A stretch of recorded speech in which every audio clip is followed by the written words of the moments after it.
ఈ దేశంలో పక్కోడు పని మీద ఉన్నంత ఇంట్రెస్ట్ సొంత పని మీద ఉండదు జనాలకి. చిచి సంస్కారహీనులు. आज हमारा सप्ली एग्जाम है सप्ली అమ్మా ఏం ఫీల్ ఉన్నది మామయ్య. A few moments later. Abhi I'm thinking about question paper and supply exam.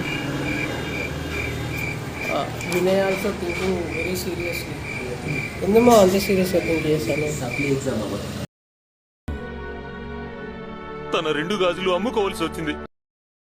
అన్నా ఓ టీ ఇవ్వనా? టీయా? ఉప్పేసివ్వండి, అస్సలు రోషం రావడం. రోజు పొద్దున్నే నేను లేచేటప్పుడు అనుకుంటాను ఈ తాగుడు మానేయాలి అని, కానీ అది అస్సలు జరగదు. ఇట్టాడిదేదో అవుద్దని అన్నిసార్లు అడిగారు. ఎక్కడికి వెళ్తున్నావు అని. Good bye Gaya. మీకు అసలు ఏం రైట్స్ ఉన్నాయండి మమ్మల్ని ఇడికి తీసుకొచ్చి చంపడానికి?